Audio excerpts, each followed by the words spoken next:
Hello, everyone, and welcome to the Lords of the Night. With me, as always, is the Lord of Pain, Ranting Monkey, Hello. and the Lord of Rubik's Cubes, SDA. Hi.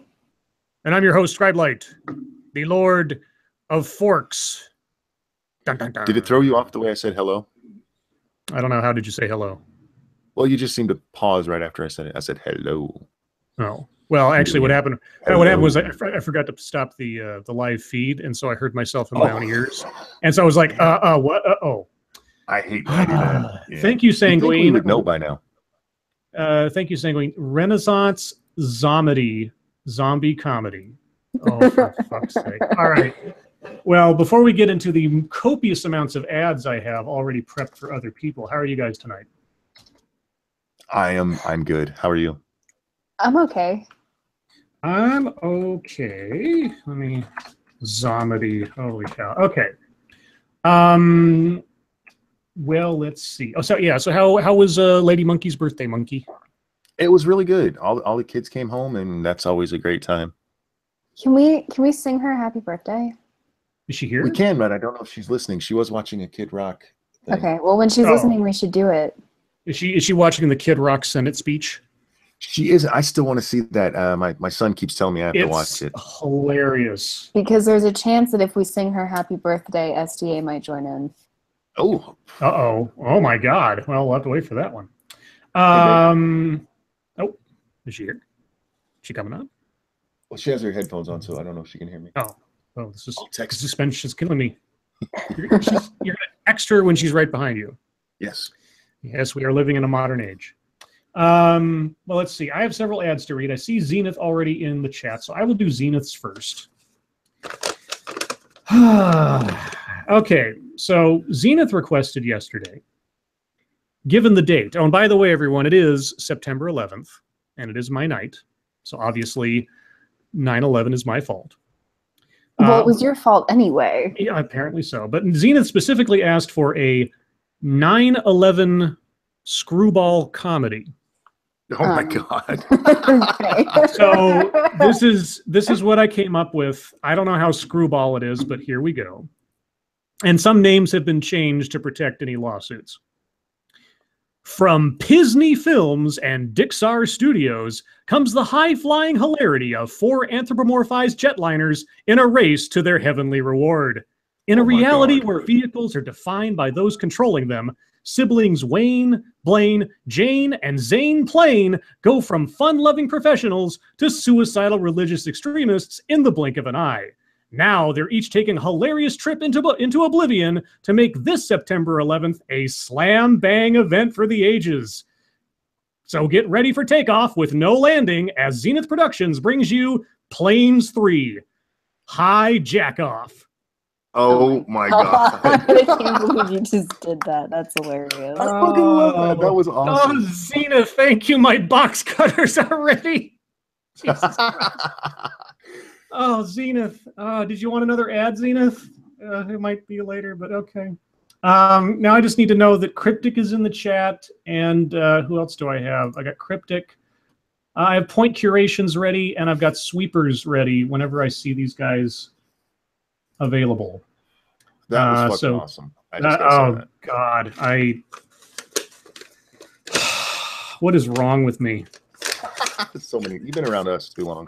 No. Trust me, I was at least this bad before I met you guys. Oh, sweet. We've helped let you free it into the world, though. Oh, okay. Oh, Zenith says that was the ad. Was it? Oh, the ad that you read, you didn't pay ahead. That's right. Okay, I apologize. I was so excited to read it. I read it without even being paid. Well, what does that tell you? Okay, so as soon as I see Cryptic. Wait. Real quick, I forgot to tweet out the stream. Guys, tweet out the stream. Share it with everybody. Oh, yeah. Monkey Dick Jim Jones movies. Wow. Hit that like button and share our stuff, including the stream, because, like I say, YouTube is not our friend anymore. So if you like our videos or what we do, the more people you tell, the better off we are. Okay, I'll keep an eye on the chat. If you guys spot Cryptic and or Sweeper and or I don't know if Point needs to be here for his, because he usually stays kind of quiet, but I'll read that in a bit. Okay, so shall we go into the schnooze? Sure. Oh wait, Lady Monkey's here. So Who's here? Lady Monkey. Ah, she's here now. Yeah. La la la All right. la. So All right, we ready? on Count us down. 17. 1, 2, 17. Happy birthday. Happy birthday To you. to you. Happy Happy birthday Birthday. to you. Happy birthday, birthday. dear Lady Monkey. Hey, Monkey. Happy birthday Happy birthday. To you. to you. Yay! Well done. Okay. Happy birthday, Okay. Kitty. Love you. Okay. God, Actually, I'll do who points. will you just be? Who was that? Okay. Oh, that was what, Lethal Weapon 3 with Joe Pesci. Oh yes, Joe Pesci. He shows up in two. Okay. Oh, does it too? Okay, yeah. Either way, one or the other. Let me do points real quick because point kind of appears at the beginning of the stream before things actually start and then disappears. So, point asked for me to do an ad for another YouTube channel. So I went over that YouTube channel and watched a little bit of their stuff, and this is my attempt at an ad for them. Someone asked what key that was in. All of them. That's what. What key? It was in Monkey. Monkey. Okay. All right, here we go. When you want some level-headed activism in your life and need to be reminded that there are people out there seeking real justice, turn your YouTube attentions to Diana Davison and her channel, Feminism Keck. Diana thoughtfully goes in depth into the cases and legalese that exemplify the true imbalances in our criminal justice system when false accusations and professional victims hold their thumbs on the scales of justice. Feminism Keck, a lighthouse in the storm. There you go. I hope that meets with points approval. Okay, so shall we go on to our friend and your friend and mine, Irma? Sure. Uh-huh. Okay. The long pause there, I was like, well, we don't have to. Okay, so this is the latest from the CNN. And the author of this article is wearing a bow tie in his picture, and he looks ridiculous, but whatever.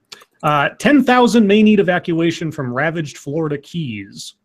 Officials were struggling Monday to reach the majority of the Florida Keys, namely the stretch of islands west of Key Largo, amid early indications that Hurricane Irma showed the archipelago little mercy. The Keys are closed to the public, including residents, and several areas remain without water, power, and communications, officials said.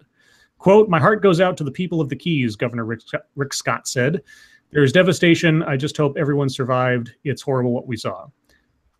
There were conflicting reports about damage to the pipeline that provides drinking water from the mainland, but the Florida Keys Aqueduct Authority issued a statement saying the transmission main appears to be intact. However, the widespread water outages and low water pressure throughout the Keys appear to be a result of problems with smaller distribution systems, the authority said, explaining it had issued a precautionary boil water notice.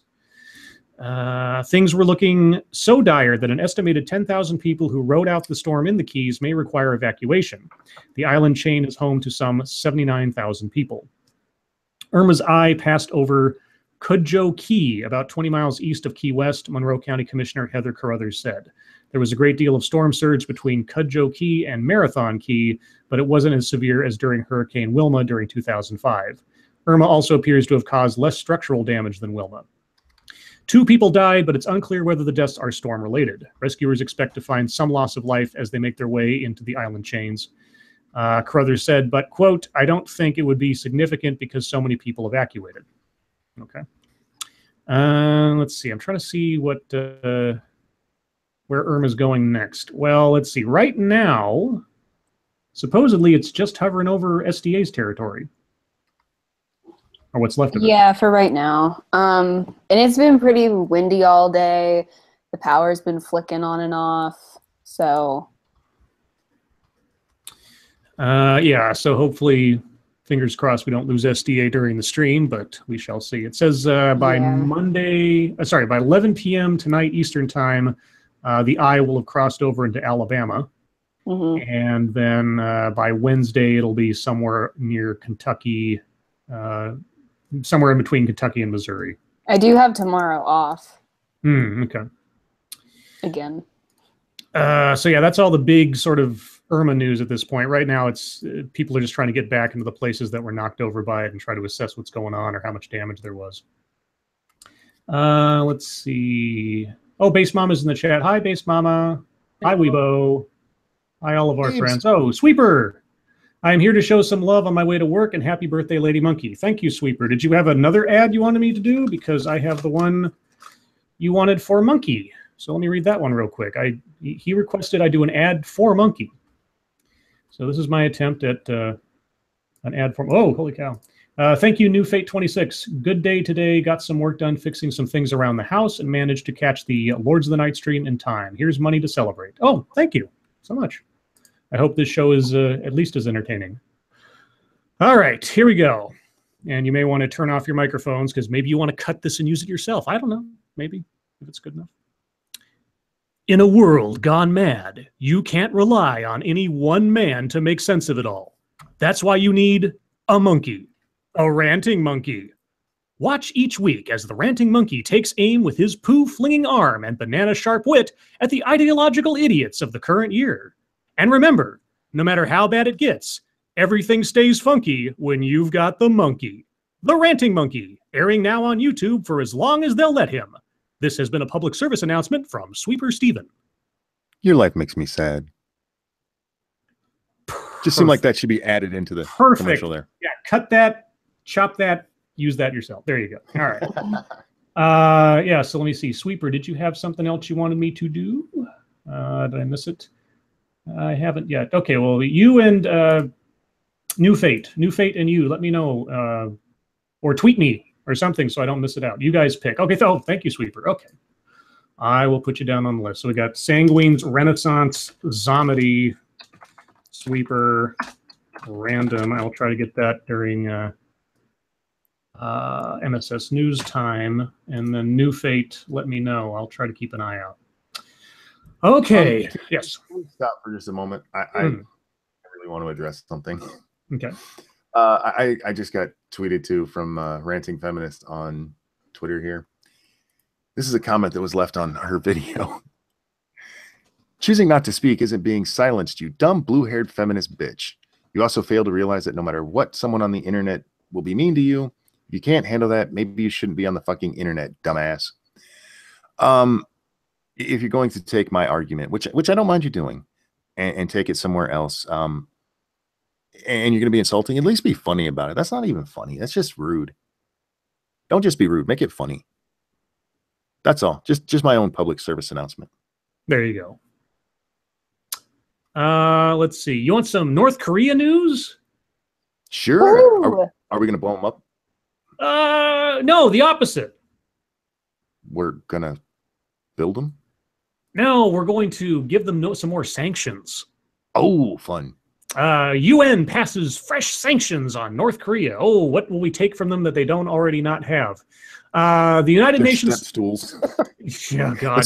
Hit them where it hurts. The United Nations Security Council unanimously adopted a U.S. drafted resolution to impose new sanctions on North Korea on Monday, a move that comes just 1 week after the rogue nation carried out its 6th and largest nuclear test.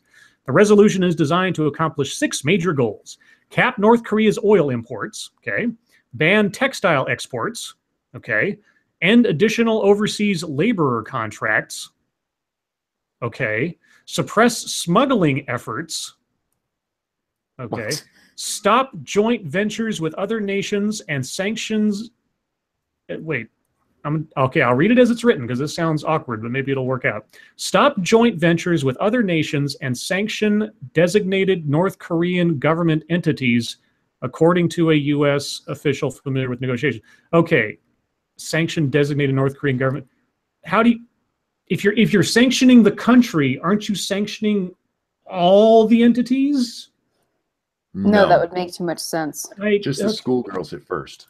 Oh God! What the fuck, monkey? Barf. But Korean schoolgirls, don't ban those exports. Quote, today we are saying the world will never accept a nuclear-armed North Korea, like the millionth time you've said that. And today the Security Council is saying that if the North Korean regime does not halt its nuclear program, we will act to stop it ourselves. U.S. Ambassador to the UN, Nikki Haley, said following the vote on Monday. Yeah, with more sanctions and more sanctions. And quote, we are done trying to prod the regime to do the right thing. Really? So what are sanctions supposed to do? We are now trying to stop it from having the ability to do the wrong thing, she added. Well, you've sanctioned it into the ground, and they still had a thermonuclear device. So, don't know what to tell you. We are doing that by hitting North Korea's ability to fuel and fund its weapons program. The Chinese are giving it to them. Just so you know. The U.S. first circulated a draft resolution that called for a full ban on exports of oil to North Korea and an asset freeze on leader Kim Jong-un, the Workers' Party, and the government of North Korea. But later, the U.S. put forward another draft that removed the full oil embargo, asset freeze, travel ban for Kim, and softened the language on foreign workers and other issues. So we capitulated. Gotcha. These are by far the strongest measures ever imposed on North Korea, Haley said. They give us a much better chance to halt the regime's ability to fuel and finance its nuclear and missile programs. But we all know these steps only work if all nations implement them completely and aggressively. Russia and China both have veto power as permanent members of the Security Council and had expressed skepticism over the initial sanctions proposal, but China said after Monday's vote it supported the resolution. China is consistently committed to the denuclearization of the Korean Peninsula, to the peace and stability of the peninsula, and to the solution of the issue through dialogue and consultation. What did Russia have to say? It doesn't say. Okay, well, there you go. We're more sanctions. I'm sure that'll work. Not really. Well, they've worked so well so far. Porn curation, thank you. Awesome ad, by the way. Thanks again. You are very welcome. Hope you like it. Let's see. Scroll down a bit. Did New Fate 26 say anything? I'm looking through. I want to miss if they asked for an ad. I'm not assuming gender. Okay. Well, New Fate, I believe you have Twitter. If I missed you, tweet me a message, and I'll do my best to either get it done tonight or tomorrow if you have an ad request. Well, that puts us into Potpourri, which we haven't done in a while. Oh. Unless there's some other giant news story that I'm missing out there somewhere. Nah. So, nah. And I even have one that involves movies that SDA will want to take interest in. Oh boy. I know, right? So here we go. Here's our three stories. We have three categories. SDA, are you ready? Uh-huh. Okay. we have biracial boy, we have monkey selfie, and we have Liam Neeson. Oh my gosh, Liam. Okay, yeah. Sorry. I had a moment. Shut up, monkey. Okay, what was the first one? Biracial boy, monkey selfie, and Liam Neeson. Let's start with the biracial boy. That sounds the least interesting. Family. Biracial boy pushed off table with rope around neck. Oh my god, what the fuck? Claremont, New Hampshire. Teenagers in New Hampshire taunted an 8-year-old biracial boy with racial slurs and then pushed him off a picnic table with a rope around his neck, injuring him, the boy's family said. Is he dead? Injuring him, not killing him. Well, I mean, like, you could injure a kid to death. Yes, you could do that. It's true. I think if he had died, they would have said dead, not injured. Well, I don't know if they want to like hide that they killed a body. Are you saying the news? You seeing the AP's burying the lead, like holding out suspense? No it's like, idea. Hey, you want to find out if he died? Read on. Okay. I would do that. Film at 11. Okay. The child was treated at a hospital for cuts to his neck following the near hanging August 28th in Claremont, the boy's grandmother, Lori Slattery, told the Valley News. He has since been released and has returned to school in Claremont. Slattery said the children were in a backyard when some of the teens got on the table and grabbed a rope that held a tire swing. It's not clear how the rope got around her grandson's neck. I have a guess. But Slattery said the teens pushed him off the table. No adults are believed to have witnessed the incident. An expert on abuse That sounds kind of creepy if you're an expert on abuse. An expert on abuse who spoke to the boy at the hospital said he swung from his neck 3 times before being able to remove the rope. Wait, Damn. off a picnic table? How do you swing off a picnic table? How It's did it like not 3 break his fucking neck? Well, it's like 3 feet off the ground. Well, that's why I asked if he deaded, but everybody acted like that was a crazy. If he's 8 years old, he's got to be at least, what, 4 feet tall, 4.5? Yeah, around there. Okay, a picnic table's all of like, what, 3-4 feet off the ground from the top? If that. So how do you fall off a picnic table and swing 3 times? I mean, you're going to hit the ground and stop. You can't, there's no, I don't understand this. It must be a really tall picnic table. Let's see. He swung from his neck 3 times before being able to remove the rope. None of the teens came to his aid. One boy said, "Let's do this," then pushed him off the picnic table and hung him. I don't understand the logistics of this. I'm not trying to diminish what happened to the kid. I'm just saying, it's like, how do you swing off a 3-foot table? I can't feel bad until I understand what happened. No, it's just I'm trying to imagine how this went down, and what they're describing doesn't make any sense. Now, actually, I'm like, I don't have to tell get you. it. I don't get it. Claremont Police Chief Mark Chase told the newspaper his department is investigating an August 20th incident involving several juveniles. He declined to provide details and refused to confirm the case involved the 8-year-old boy. Chase did not respond Monday to calls, blah, blah, blah, from the Associated Press. Okay, so that's that. Snubber, thank you very much. SDA, sounds the least interesting, moments later hanged. That is correct. That was the least interesting. Yeah, but anyway, I'll be really curious if I ever hear about this story again, how that worked logistically and in the realm of physics. Okay. Excuse me, AP, could you please include a diagram next time? We're talking seriously, about almost child murder. I've been trying to imagine the crime scene and it just doesn't. I've been watching a lot of The First 48. You know that show? Yeah. I love that show. And I watched like a ton of it while I was doing work today. And so now I'm trying to imagine crime scenes and stuff. And there's nothing weird about me at all.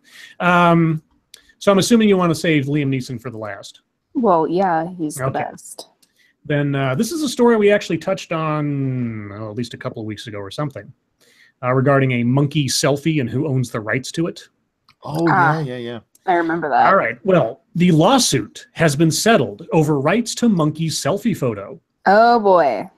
San Francisco. Wait to hear about this. Attorneys announced a settlement Monday in a lawsuit over who owns the copyright to selfie photographs taken by a monkey before a federal appeals court could answer the novel legal question. Dang it.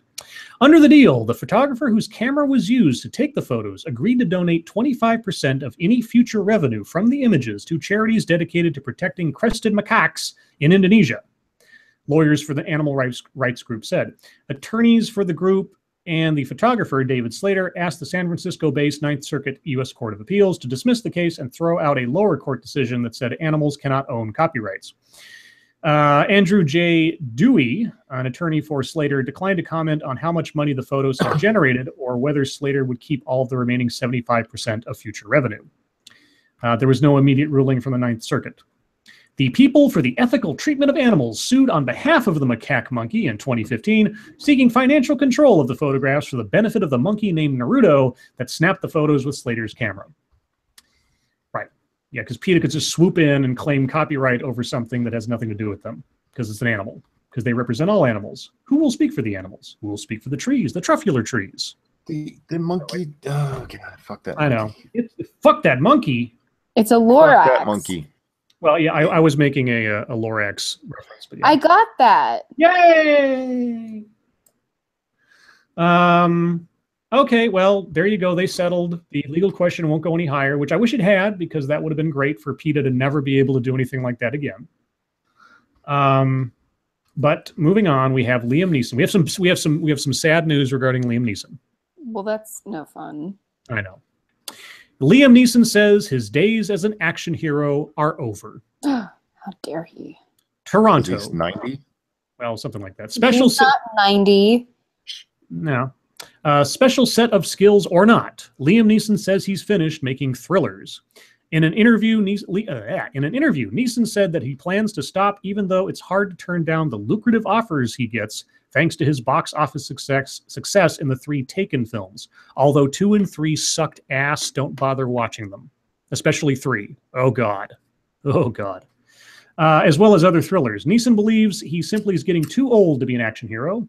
Quote, the thrillers, that was all pure accident, said Neeson. They're still throwing serious money at me to do that stuff. I'm like, guys, I'm 65. Audiences are eventually going to go, come on. Neeson still has 2 upcoming revenge thrillers he's already shot. Hard Powder, in which he plays a snowplow driver who faces off with drug dealers.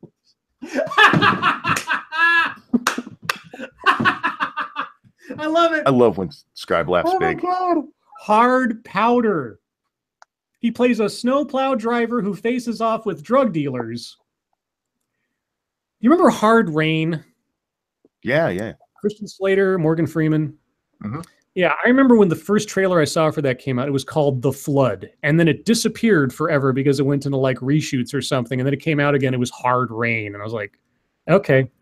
I can't wait to see Hard Powder. You know what? Because I cannot help when I read that description, I'm thinking of I'm Mr. Plow, you know, at Homer Simpson's little company. Of what now?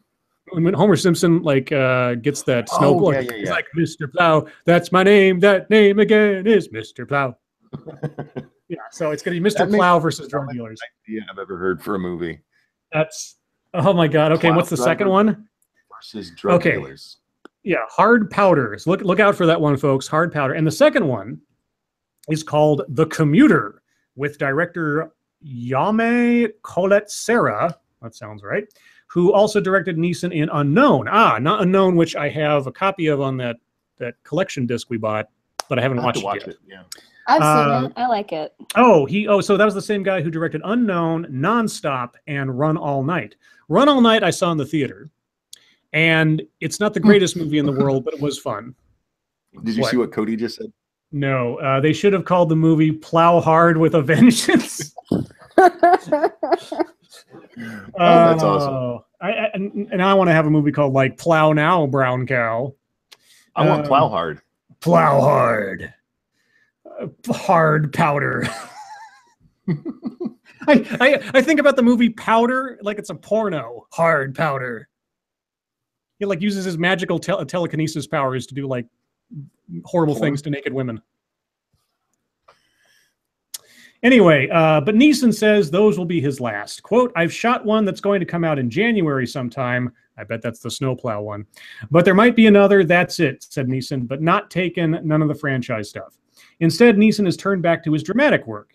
His Watergate drama, Mark Felt, the Man Who Brought Down the White House, was to premiere Monday evening at the Toronto International Film Festival. In it, he plays the high-ranking FBI official who was the Washington Post's deep throat source in the scandal. I saw a little clip preview of that movie. Mm-hmm. Liam Neeson is far too good to be playing Mark Felt in reality. It's like casting Adonis to play the Hunchback of Notre Dame. It just doesn't work, but whatever. Yeah. Neeson is also lined up to co-star in Windows by 12 Years a Slave director Steve McQueen. Why would you keep that name? I guess if it's your real name, I guess, but man, that sucks to have that guy's name. Yeah. You confuse that. In December, he starred in Martin Scorsese's spiritual epic Silence. Silence. I don't know that one. In December. Like last December? I'll have to look that one up. I'm not aware of that one. Neeson was... sorry. Real quick, if you're not reading chat, which you're not because you're reading. Yes. You're missing it. They're giving us all kinds of different names for this. Plowing scared. Plow 2, Snowplow, Plow Harder, Plow Wars, Episode 4, The Snowdrift Strikes Back. You guys kill me. You guys are awesome. I'm sorry, I didn't mean to interrupt, but no. That's awesome. Hey, they're saving me the trouble of coming up with titles when the inevitable ad request comes up. Hint, nudge, nudge. Neeson was always surprised by the unlikely turn his career took, beginning with 2009's Taken. He thought the film, he once said, would go straight to video. The 3 Taken films have grossed $929.5 million worldwide. Again, the first one I can understand. The subsequent sequels suck. Stay away from them. Especially 3. Do not watch 3. Oh my God. It's so bad. Have you seen 2 and 3, Monkey? No. Oh. This No. isn't like Die Hard where you can just stick him in and there's another terrorist. When his fan, you know what it reminds me of? It reminds me of Murder, She Wrote, and how you just didn't want to be Angela Lansbury's friend because you were going to end up dead.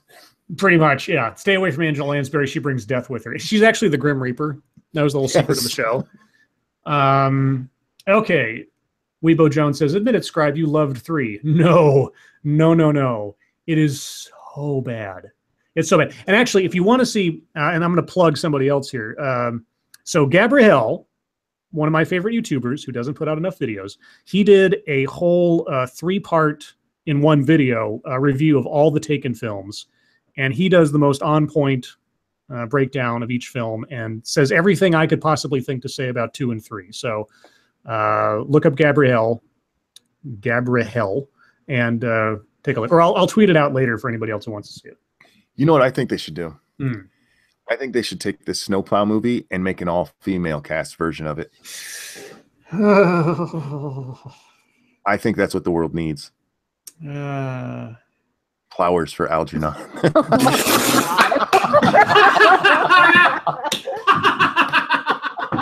Well done. Who said that? Who said that? That was Base Mama. Base Mama.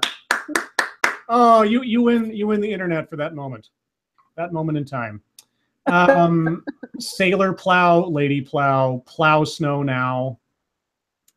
Oh God. Okay, those will be coming all night. The Plows of Madison County. Would it be called Angel Dust? Says Academic. Oh, nice. Nice. That's a good one. Sex, Love, and Snow Plows, says Base Mama. No, I think you knocked it out of the park with Plowers for an Algernon. Yeah. Okay, well, unless there's something else to cover, now we're on to the wonderful world of MSS News. So, chat, if you have any news stories you'd like us to read, please send them to us via Twitter using the hashtag MSS News, and we will take a look. Can't promise we will get to them all, but we will take a look at what we have. So I'm going to read a couple, and then if you guys could cover me for a minute while I try to work on a couple of ads. Sure. The Sanguine, your Renaissance Zomedy will probably be a tomorrow thing. Just saying. I'll have to work on that one, but I'll do my best. The Plow Father. He means definitely. Yeah, the Plow Father. Plow Father. That's a good one too. 50 Shades of Plow. Is this pink color? No, the Plow Father was good. Ooh, how about the Princess Plow? Oh. No? Okay. Let's see. Oh, thank you, Point. What about an all-male Sisterhood of the Traveling Pants? Oh, God. The Brotherhood of the Traveling Jeans. No, the Wandering Jeans. There you go. The Brotherhood of the Wandering Jeans. That should be the sequel to the Sisterhood of the Traveling Pants book. Holy crap, we have a lot of stories over here. Yeah, we do. We got lots and lots of stuff going on. Cool. So if you want to work on ads, I'll start off. Yeah, okay. I got to look up a random product for Sweeper here. Hang on. I hate when they do this shit. Okay, what shit is that? What shit? Yeah. It's playing a video and I can't find where it is on the fucking site. I hate that. Do you have the little mute thing you can do in the tabs where you can just like turn off the little speaker? No. Oh. If you have a video playing in a tab, if you're using Firefox at least, I don't know about Chrome, but on Chrome you can mute a tab even if you don't have anything playing. Okay, yeah, at least on Amazon, on Firefox, there's a little speaker icon up on the tab itself, and you click it and exit out. No sound will come out even if the video is playing. I don't see that. They need that. Okay. Nightmare on Plow Street. Oh God. This one comes to us from Mike Brown. Mike Brown, the Gentle Giant. Is that a giant? Well, Michael Brown was the guy that was shot, and everybody called him the Gentle Giant. The Gentle Giant, yeah. Monkey's like, what? I don't know what Black Lives Matter is. That whole thing never happened. Just forget about it. You guys, this is how fucked my brain is. The other day, I was trying to send out the link to you guys for our stream when it was on my channel, and it took me 5 minutes to be able to do it because I kept forgetting what I was doing. Oh, geez, dude. Yeah. So I have my moments. So forgetting Michael Brown's not a big deal. Okay. Fox host compares monuments for 9/11 victims to Confederate statues. I read this earlier. This is a weird one. A Fox News host compared victims of the deadliest terror attack in American history to slave-owning generals who actively tried to destroy the U.S., questioning what will become of their monuments. Okay, one, that's not true. They were not trying to destroy the U.S. They were just trying to take their portion from it. The U.S. still would have been there. Small but important note. That doesn't mean what he said isn't fucking stupid. It's really stupid. Brian Kilmeade of Fox and Friends spoke with Interior Secretary Ryan Zink before he joined Vice President Mike Pence at the memorial in Pennsylvania, dedicated to those who died when hijackers took over Flight 93 on September 11th, 2001. Jesus Christ, it's okay to use more than one sentence. Do you worry 100 years from now someone is going to take the memorial down like they're trying to remake our memorials today? Kilmeade asked. The host questioned continued debate around whether monuments to Confederate figures such as Robert E. Lee should be removed. A discussion with increased tension since one slated for removal led to the violence at White National Rally in Charlottesville, Virginia. It was not immediately clear why Kilmeade chose to bring it up while speaking about 9/11 and the 40 passengers and crew who died in Shanksville, Pennsylvania. Zink gave a vague answer when replying to Kilmeade's question, saying that he believes the monuments are, quote, part of our country's history and that, quote, everyone is going to fall morally short apart from statues of Jesus. Oh, Jesus Christ. They're entirely different kinds of statues, guys. I don't think, well, I don't want to say never, but I can't imagine a time that the country's going to go, you know what? Fuck all those people who died on 9/11.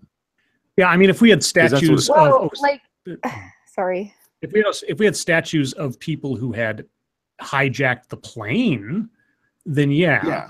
I mean, I mean, if you want to draw a one-to-one comparison between the Confederate statues and 9/11, that's effectively what you would have to have. The 9/11 memorials are commemorating those who died, not those who were participating in the carnage. Yeah, and like I feel a little bad for him because he's too dumb to like make his own point. Because I kind of get what he's saying, because what has been said specifically that he's responding to is that we shouldn't have memorials for bad things. And when you take that blanket statement, the dumb thing he says sounds slightly less dumb. You're right. But if it's just about bad things in general, yeah, yes, 9/11 was a bad thing. I'm just like, he tried. No, you're trying to help him out, but that was monumentally stupid for him too. No, I'm not saying it wasn't. I'm just saying I kind of get where his stupid pygmy brain fucked up. You know, Brian Kilmeade is one of those people. I can watch him. He seems like a personable guy, but he shouldn't try to get deep. He should do like entertainment news. He really should. Oh, wow. This is also from Mike Brown and somewhat related. Crane on way to remove Robert E. Lee statue in deadly crash in Dallas. Officials said that a crane that was on its way to remove the Robert E. Lee statue at the Lee Park are they going to rename the park? Anyway, or change it to to a different person who's Lee. Oh, yeah. Bruce Lee. There you go. The truck was involved in a crash that killed one person. According to officials, the semi-truck collided with the crane at SM Wright Freeway and Linfield Avenue. Dallas police, well, there's not much more to the story. They were going to remove the... So, guys, see this? Removing the statue killed somebody. Good job. This is a sign that we shouldn't do it. How about there's more important things to... No, but this is a sign from the one true being that we shouldn't take away statues. One true being? You mean Cthulhu? No, I'm not that much of a nerd. We'll go with God because I don't want to be a nerd. God. Wow, Mike Brown is on a roll here. There's a ton of stories from you. God, from the grave and everything. It's Halloween time. Oh. Oh, God.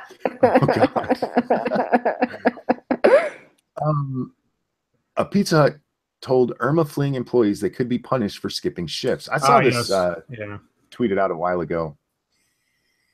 A manager of one Pizza Hut in the path of Hurricane Irma threatened to discipline workers who evacuated for the storm outside of a designated time frame.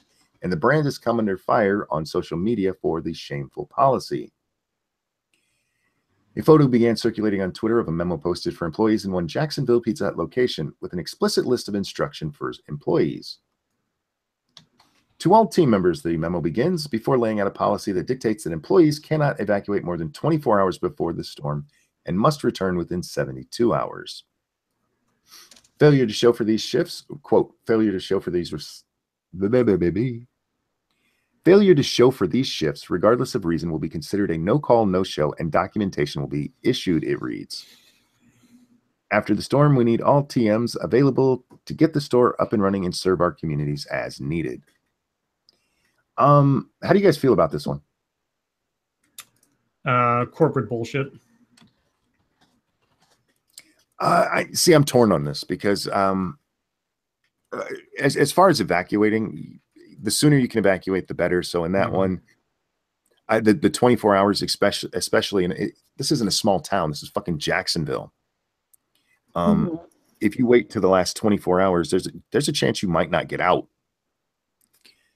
As far as the 72-hour return, I don't have a big problem with it, except for the fact that it said regardless of reason.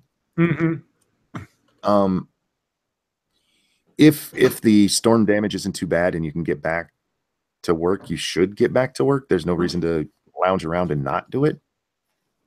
But there's a multitude of reasons you could maybe not make it back. So it seems a little harsh to me, but I kind of understand it too, because they do still have to get their fucking work done. Yeah, but at the same time, I mean, there's only so much people can do after a devastating hurricane like that. I mean, if somebody like in Georgia is refusing to go to work and you're like, that's a bunch of horse shit, I feel you, I get it. But if somebody in one of the cities that is actually, affected in a devastating way by this hurricane, then, at some point you're just being an ass. Yeah. I have a big problem with that regardless of circumstance. That's shitty. I got an ad to read real quick. I got well, yeah, actually, sorry. Can I just say this real quick? Yeah. Okay.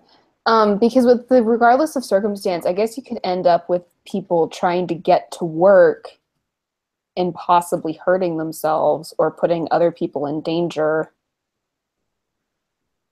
Well, just to get back to work. The big problem there is, I mean, what if you're there's a multitude of reasons that you might not be able to make it back, or that it wouldn't be safe for you to come back. It's going to just depend on storm damage. If your house gets knocked over and the only person you can stay with lives 3 hours north, fuck Pizza Hut, and they should be willing to work with you on that. That's all I'm saying. You want to read your ad, Scribe? Sure. All right. And this is literally the very first product that popped up on the Amazon random product generator. Friends, have you just moved to New York with your toddler and you're still clueless about the subway system? Then you need Sweeper Stevens' New York City subway line infant onesie map. Forget using a phone app. Now, like the little girl in Waterworld, your baby can be your guide to a safe trip home. Sweeper Stevens' New York City subway line infant onesie map. Turn your baby into a tool. Who the fuck? Never mind. I'm not kidding. There's a baby onesie that is a map of the New York subway system. I just remembered that was a random product. Yes, that is a thing that exists in the world. And now there you go. It's Sweeper Stevens. Okay, I'll do a couple of MSS news deals here just for the heck of it. Cool. We're almost to YouTube time, right? We're getting there. We're almost there. Okay. Yeah, Mike Brown just inundated us. I'll do one more from him and then one from someone else, and then we'll move on. This is grim, but then I'm kind of that kind of guy too. Investigation of woman 19 found dead in Rosemont hotel freezer turns to viral Facebook video. Okay. Police investigating the death of a young woman found in a Rosemont hotel walk-in freezer are reviewing video on social media that appears to show the victim in a 9th floor room hours before she disappeared over the weekend. Investigators have also been going over surveillance video and questioning potential witnesses, but they have yet to say how 19-year-old Kanika Jenkins died or why she was in a freezer in a vacant area of the Crowne Plaza Chicago O'Hare Hotel and Conference Center. What? Sorry. Check Twitter. Check Twitter. Okay. Oh, yeah. No. Do we have plow memes already? No. It's something else, but it's funny. Pizza Hut employees be like, yeah, exactly. Very good. Very good, Jordan. That's perfect. That is very good. Jenkins' mother, Teresa Martin, said she last saw her daughter around 11:30 p.m. Friday when she left their West Side home to go to a party. Jenkins' sister last spoke with her around 1:30 a.m. Saturday, close to the time she went missing. Her body was not discovered until nearly 24 hours later after the family repeatedly contacted the hotel and police. It sounds like she got locked in the freezer and couldn't get out. Yeah. Like she locked herself in the freezer accidentally. I mean, I hope that's what it was. I hope it's not murder. I mean, if you're going to hope for an outcome to this, it's preferably not that she was intentionally killed, but it was just a dumb accident. Yeah, I don't think they say how she died, though. I'm assuming it's like suffocation or just like freezing to death. Yeah. Anyway, so that's... How'd the bitch die? I want to know. Let's see. Max said it may take weeks to determine what happened. A toxicology test routinely takes weeks or months to complete, and the time it takes to finish a police investigation can vary greatly. I don't think anything can be ruled in or out at this point. The police said it's just considered a death investigation at this point. Records from the Occupational Safety and Health Administration show that walk-in freezer deaths are rare, but one happened last year at a hotel in Atlanta. Carolyn Mangum, who worked at the Westin Peachtree Plaza, was trapped in a freezer for 13 hours at temperatures below -10 degrees. An exit button inside the freezer was supposed to allow people to open the door if it shut behind them, but authorities found it sometimes malfunctioned, the Associated Press said. Let's see. I actually got locked in a beer cooler at work once. Holy cow. How long were you stuck? Thank you, Alpha Omega. Like Hold on. Scribe gets the money, but SDA has my heart. Oh, well. Aw. Alpha, do you have an ad you would like me to do? And thank you very much. It's very generous of you. I appreciate that. New Fate 26, I just see in the chat. New Fate, did you have an ad you wanted me to do for you? Because you paid money and didn't say nothing. So if you're back now, let me know. Or tweet me. Either way. I'll do one more. I have a story. Oh, you do? Okay, go ahead. Yes, this one comes to us from staff reporter Colleen Bernier. Yay. And the headline got me. Millionaire taunts lesbians by blasting songs about men in feud over rooster. What the fuck? Nice. A multimillionaire harassed his lesbian neighbors by playing When a Man Loves a Woman after their rooster crowed, a court in the UK heard Wednesday. Neil DeMont, that's fucked up. That's funny. Neil DeMont, 55, allegedly taunted his neighbors, Helen Richardson and Paula Holland, not long after the couple's hens near their backyard garden hatched a rooster, according to The Sun. The retired businessman allegedly shouted at the couple and claimed that crowing negatively impacted the value of his multi-million-dollar home in the village of Marchwood. The court also heard that DeMont allegedly pushed Richardson against a fence. That's not cool. Leaving a cut on her arm. He called her a sick witch and a psycho. I got to give him credit for the man. So much less funny. Minions of the Zoo, thank you very much. Why are lesbians arguing over cock? Ha ha! Well done. The great part is they're defending their cock. Mm-hmm. Yeah, there's not much more to the story. They're having an argument over a rooster. Okay. Well, I guess we'll call it there and do YouTube time. Thank you so much for the stories, guys. I know there's a lot we left behind, but we'll try to focus on that tomorrow to try to catch up. The next 6 minutes says The Hobbit, Battle of the Five Plows. Mm-hmm. We're still on plows. You guys are awesome. I know. No White and the Seven Plows. The Elder Scrolls 4, Plowblivion. Well, we have Plow Room in chat there from Cody. Oh, Plow Room. There you go. Plow and Prejudice. The Elder Plows. Yes. Oh, now you open up a whole new avenue with video game names. Oh, Assassin's Plow Unity. All right, so it's- YouTube time. SDA, what did you do today? I actually put up a video. I put up a video about DACA. Just giving like a general overview of what it is and what I think about it. And I guess possible solutions to it as well. Okay. There was something else in addition to. Oh, right. Well, yeah, I also Bead Cube as well. Yes, you assembled a Rubik's Cube. Yeah.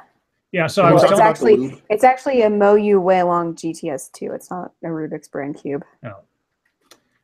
Oh. Before the stream, I was telling. All right. Are we just going to ignore the fact that you had industrial lube in your video? Yes, we are. Okay. Yeah, people were asking me about that. They were asking me to like challenge you on like, so what do you think about lube, SDA? I just wanted to say that last night, as you guys were talking about Rubik's Cube, some of the names you gave them, like hexaplex or something. That wasn't one of them. Oh, I don't know. There was these special names for them, and I was kind of zoning out at one point, and I honestly thought you guys were talking about Pokemon names. No. I think we were talking about Gigaminxes and. Yes. That sounds like a Pokemon. That sounds like a Pokemon. Yeah, that sounds like a Pokemon. Yeah, I mean, okay, that's fair enough. They should actually make one of those. Oh, you should write them and suggest it. They're going to need them for the next game anyway.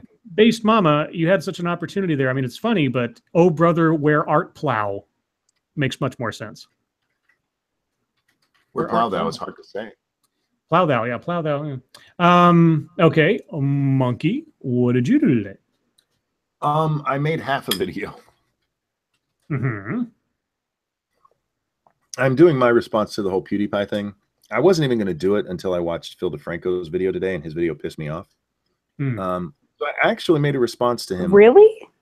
Yeah, really. His video pissed me off in several spots. What was it about? It was just about the PewDiePie thing. Since he has a new baby, he's only going to be in the office apparently a few hours a day, so he's only going to cover one story, and today's story was PewDiePie. But I even rendered that video, and that was right before the stream. And when I went to pee before the stream, like I do, I remembered a video that I wanted to respond to from Ben Shapiro. And so I'm going to add that onto the end since they're related. And hopefully that'll be out before I go to sleep tonight. What did Philly D say that was awful? Well, for one, like he says, he doesn't think that, he said he didn't think PewDiePie is racist, but that he shouldn't say that. I'm like, well, if you don't think he's racist, what's wrong with that word?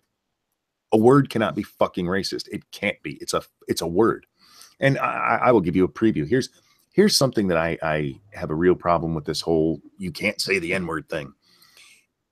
If somebody never says nigger their entire life, they can still hate black people for being black.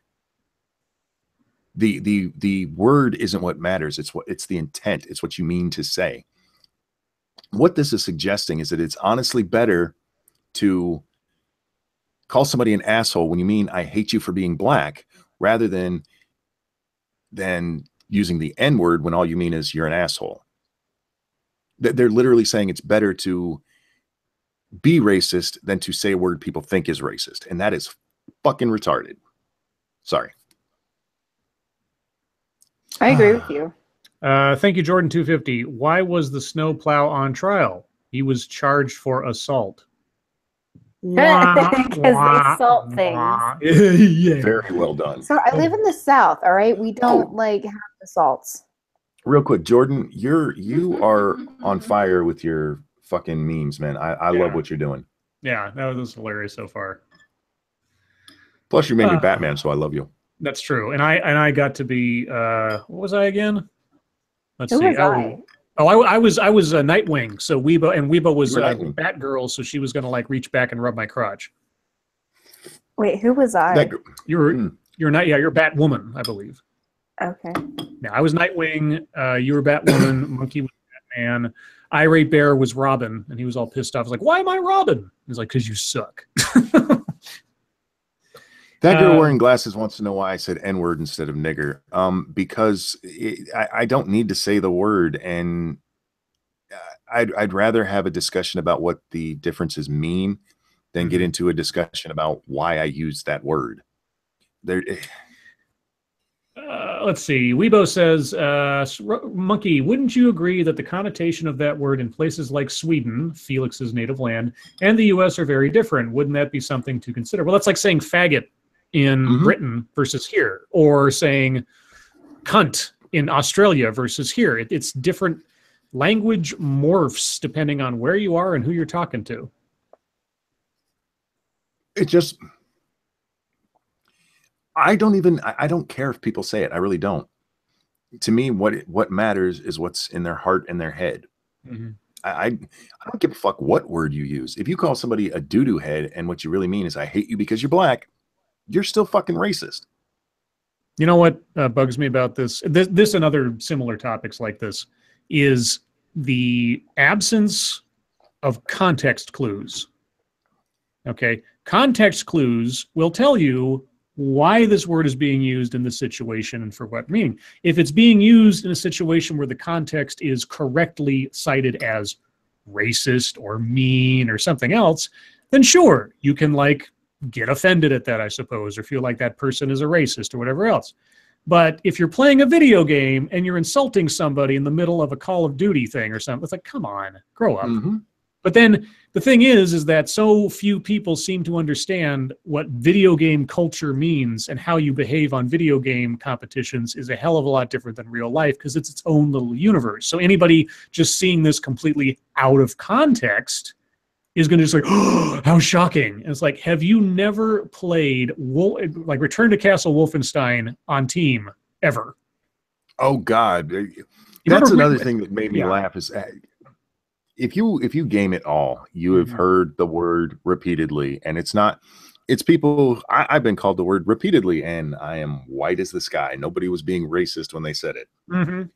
They were just being assholes. Yeah, and did PewDiePie know the guy he was yelling at was one race or another? No, he's a fucking avatar on a video game. That's all it is. That's all it is.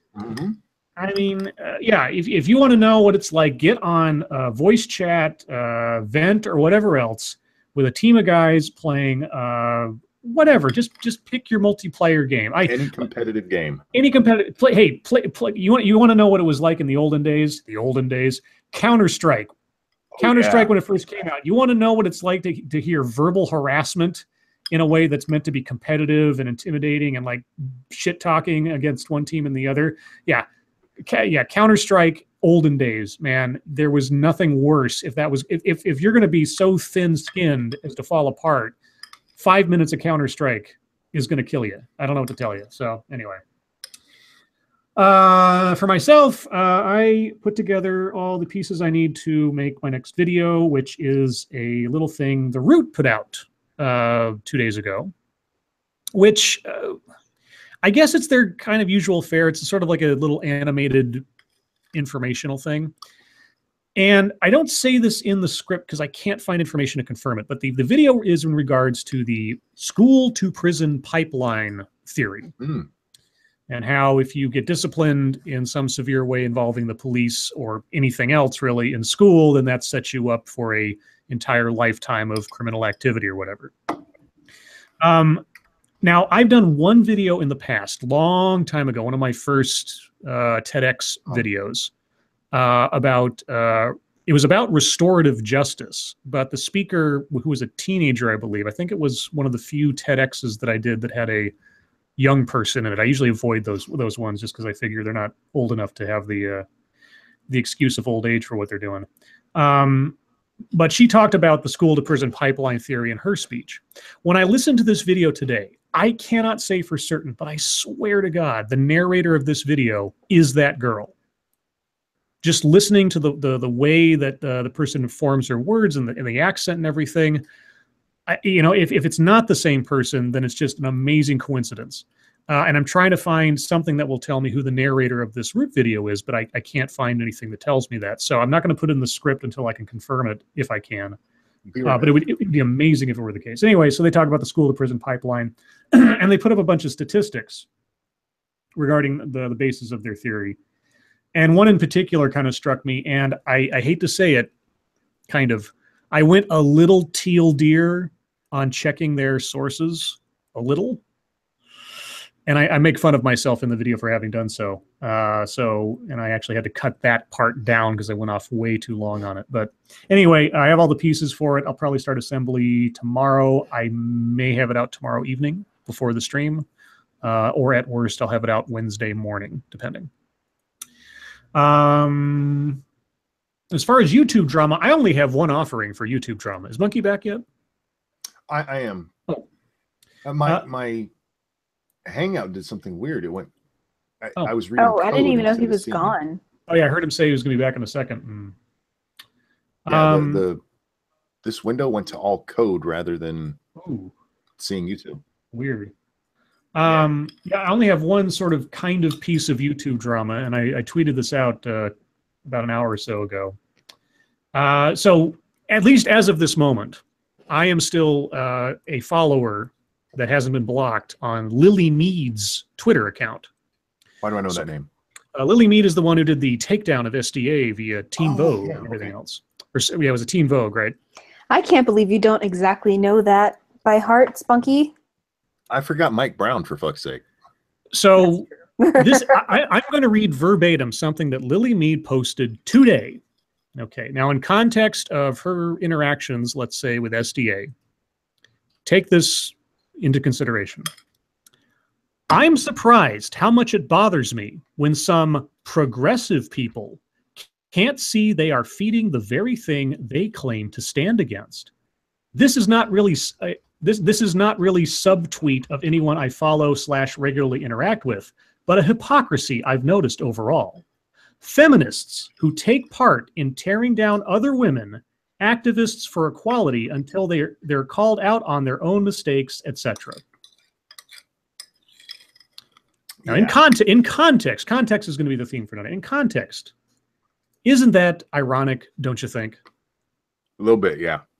Yeah. So I just had to. A lot of it, yeah. Yeah, I screenshotted that, cropped it, and posted it because I just want that there for posterity's sake. All things considered.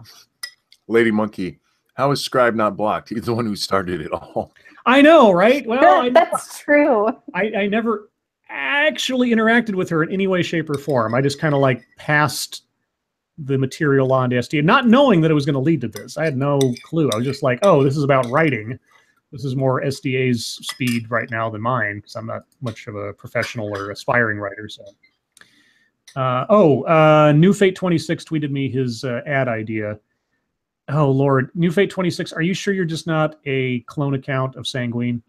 A historical retrospective on the importance of reenactments. Okay, New Fate. Just like with Sanguine, I will get that to you tomorrow. I will do my best. I'm going to write it down now. Do we have any other YouTube drama to discuss? No. Everything I've seen has just been PewDiePie. Yay. Nope, I'm good. Okay. Well, given the date, I thought that our deep topic today, if it's not too morbid for y'all, would be to, if you're willing to do so, tell the story of where you were and what was going on when you first heard about the 9/11 attacks. Sure, I'll do it.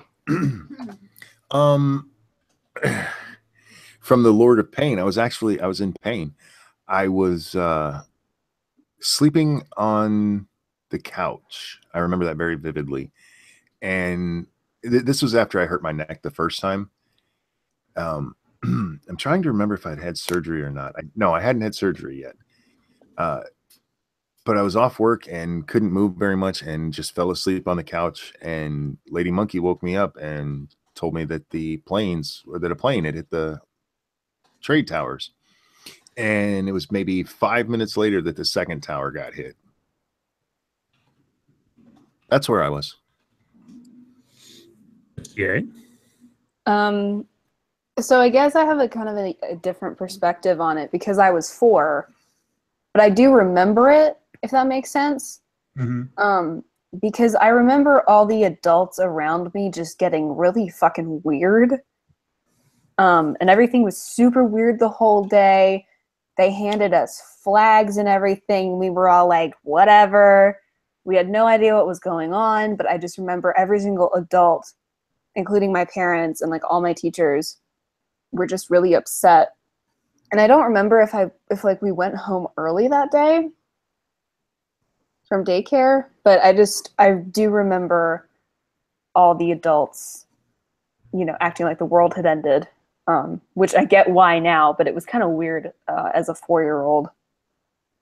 So. That's actually a kind of neat perspective to have. Because if you read Twitter and everything, everybody, you know, I was at work. My wife woke me up to tell me. And it's weird to think that some people were kids of that day. It didn't seem like anybody was a kid, if you know what I mean. That day just was horrible. Yeah, like I do remember it. And I remember the atmosphere totally changing. And it probably sticks out in my mind because every adult around me was acting so weird. It's just that at the time I had no idea why.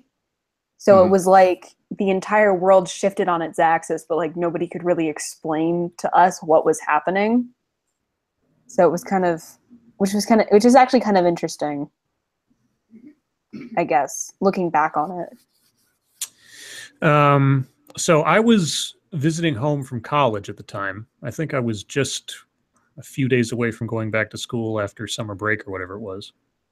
And I was in my old room, which had been turned into my mother's like sewing room at that point. And I was sleeping on an air mattress. And I remember it was a very sunny day where I was. And I'm sleeping there. And all of a sudden the door opens. My mother walks in. And she's still in her night clothes. And she is it sounds like it's a complete cliche phrase to use, but she was as white as a sheet. She was just like, all the blood was drained from her face, and she had the most shocked, dazed look on her face that I'd ever seen to that point in my life. And I lean up on the air mattress, and I'm still kind of waking up, and I'm like, what's wrong? And in this, you know, just kind of haunted voice, she says, they blew up the World Trade Center and the Pentagon. And the first words out of my mouth, I swear to God, this is exactly what I said. And I will explain myself because it sounds pretty bad. First words out of my mouth were, well, it took them long enough. Yeah. The reason I say that is because, I mean, I remembered at that moment when she said that, the 1993 bombing of the World Trade Center. Mm-hmm. And it was always my thought that it's just a matter of time until somebody tries something again. Now, at that moment, I didn't know the extent of what had happened. But in addition to that, the idea that we, America, so to speak, were somehow indemnified against the kind of news and stories and sites you saw coming out of the Middle East just about every other week at that point in time and for years previous. Mm-hmm. And also, and this is something that I'm sure it's been mentioned, but a couple of months before all that happened, I remember distinctly news stories talking about increased chatter amongst terrorist organizations. It was all very behind this. It wasn't big headline stuff, but I remember specifically like an NBC News report with some reporter standing in front of a bunch of flags at the White House or the UN or something, specifically talking about increased chatter that something is coming. And I don't know if that had to do with like the August 1st presidential daily brief thing that became such a hot issue with Condoleezza Rice later on. Oh yeah. But I remember, and so when my mother walks in and tells me that, I didn't react so much with shock. Now, as soon as I walked in the living room and saw what was going on TV, I just about, you know, froze in place. And when she saw the extent of it, and I walked in the living room and I was watching the TV and I saw the smoke coming out of the buildings. And within 2 minutes of my walking in the living room, the first building fell. I'm standing there watching it live as it happens. And I remember watching. Yeah. I'm sorry. I remember that moment very vividly because it's the first time I've ever cried about a news story. Mm-hmm. I was just, I can't even describe what kind of emotions are going through me at that point because it was that same thing that so many people said at the time and still do. It looked like I was watching a movie. It did not look like something that could happen in reality. It looked like a special. I can't imagine actually watching that live. It was. Surreal does not do the sensation justice, especially since I visited New York in my youth. I went to those buildings. You know, it's and I don't claim the same kind of sort of proprietary notions as people who live in New York or who grew up around that area. But it's weird to see something that you have a sort of tactile memory of obliterated right in front of your eyes live on television. It just, yeah, Well, right. Just talking about it makes me kind of go weird. It's funny that you say it like that, because for me, I know it happened, but because it didn't happen live, I don't get that really surreal, holy shit, that actually happened feeling, because for me, it is kind of like watching a movie. But I asked my mom, and she said she thinks that we got home early, but I always called it the day that we all got flags. Because like I said, for me, it was like the world just kind of stopped turning and they handed us flags and we were like, okay. Real quick, Cryptic, thank you very much. I was in the Marine Corps boot camp standing in line for my Dress A uniform. My drill instructor, I think, said we were at war and everybody was armed to shoot on sight on base. Damn. Well, not to sort of add some honey to that kind of mental vinegar, but Cryptic did ask for an ad earlier, and this is his payment for that. Cryptic had asked for a ad for a Martian topless bar, like in Total Recall, with 3-breasted girls. Oh, cool. More titties, always better. So I've decided to work in a little bit of previous stream lore, or ad lore, I suppose, into this, given the subject matter. So Cryptic, I hope you appreciate this. Gentlemen, for the best triple-tipped breasts east of the Cydonia with Martian... What? Let me just start over. Yes. I wasn't ready for that. Okay, well, if you've seen the movie Total Recall, on Mars, there were women with 3 breasts. Okay. This is a reference to that. Let me start over. Sorry. Gentlemen, for the best triple-tipped breasts east of the Cydonia, with Martian women as red-hot as Olympus Mons, you'll never find better than the Rust Dust Ranch. Forget Sir Adamantine's House of Celestial Sins. That lunar pooner is for Terrans. The Rust Dust Ranch is for real men looking for real women who have been pleasantly mutated by cheap habitat domes and excess radiation. So don't waste your time ogling boring dynamic duos when you can feast your eyes on the triple threats at the Rust Dust Ranch, a division of Cryptic Enterprises. The Rust Dust Ranch. Rust Dust Ranch in competition with Sir Adamantine's House of Celestial Sins. There you go. I'm sitting here wondering how a third breast would actually work. Probably like the other 2. All right. I mean, cats have like what, 9? Well, yeah, but they're spaced pretty far apart. They have a long belly that they go down. No, that's true too. I mean, it would be different if that third titty was where the belly button is. What the fuck, you guys? Oh my god. Just watch Total Recall and you'll learn. Okay, well, so we've discussed where we were and all that fun stuff. And to go even deeper for the sake of things, well, I don't know if this is a question so much as a thought I had, because I was discussing this with my my sister the other day, actually, because she knew I was going to be broadcasting on 9/11. And I said, in my lifetime, and I know I'm old, but in my lifetime, I've lived through so many significant historical events. The fall of the Berlin Wall, several wars now, a couple of very, sort of landmark events of law and cultural shifts and so on and so on. I don't think, and I'm welcome to be corrected, I don't think that any one event has so shifted global history than that day within at least the last 50 years, because so much about how nations have interacted, our foreign policy, our way of life, our laws, the laws of other nations, etc. Everything just went completely off kilter after that day. Am I wrong, you think? I think there's a bigger moment. That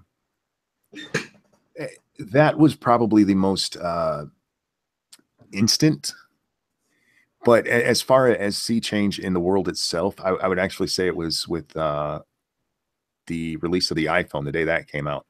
The world changed. Yeah. Seriously, the world changed that day in a very dramatic way. People who had never even been on the internet are now using it regularly to not only get news, but to talk to people, to share opinions and ideas. and it has changed things dramatically. But as far as immediate change, 9/11, hands down, probably, God, I can't think of any significant historical event short of, God, the attack on Fort Sumter. Yeah. It was probably the defining moment of our lifetime, definitely. Mm-hmm. SDA, since you were, obviously relatively young at the time, I mean, you've lived in a world after 9/11 to a larger extent in your life than I lived before 9/11. Mm-hmm. What's it like? I mean, it's sort of like, talking to kids that don't know a world without the internet.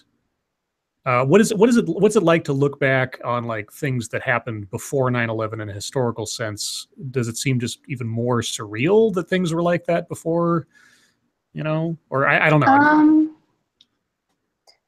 I'm gonna say no, because I mean, I am capable of understanding that there was a time before 9/11. And I guess also because I am so interested in politics and in global issues and stuff like that. I guess I think about it a little bit more than maybe people who aren't interested in it. Not because like they can't comprehend it, but just, if you don't give a shit, then, you're not going to think about it. So I get it, but I guess one thing that I don't relate to, especially with SJWs, is their fervent defense of Islam. Because growing up in a post 9/11 society, my whole life has been, Islam is trash. And 9/11 is usually what people think of when they think of that. So popular culture, or at least popular culture that most of us are raised in, is pretty anti-Islam. And I don't necessarily think that's a bad thing, but that's because I'm no fan of Islam. So I guess it shocks me when people are super defensive of Islam, because I just don't relate to that at all. I'm just like, but fuck Islam. So you grow up in a very like screw Islam society, I would say. Thank you, Chaos Eve. Just think, there are people in high school today that weren't alive when 9/11 happened. You're right. Any 15 or 16-year-old who was born, after 9/11, 2001. See, what you just said is really interesting, because for us, and Scribe, I'm sure you'll agree, our Muslims were the commies, the Soviets. Mm-hmm. We were still, we grew up in the end of the Cold War. But right. even our commies, I mean, honestly, by the time that I understood something of the global politic, communism, even before the wall fell, and communists had basically been lampooned by our popular culture, because I always thought of them as just more like, James Bond villains and everything. I didn't live during the Cuban Missile Crisis, or when things were really on the edge of disaster. But by the time that it hit me when I was growing up, I mean, I didn't see Russia and Russians as bad people, because I saw so many things on TV that were like, there was this one episode of Head of the Class where they go to Russia and they smuggle in all these blue jeans and all this other stuff. And it's like, oh yeah, glasnost and everything else. I think I lucked out in the sense that I grew up during perestroika and all that, because, it kind of diffused the idea that commies were necessarily bad guys. I understood historically that they were, but at that point it was all falling apart anyway. And then the wall fell. But now it's like the complete inverse. You can't try to lighten the idea of the enemy in order to reduce the power of the fear of them, because that is sacrilegious. No, we make it worse. Yeah, exactly.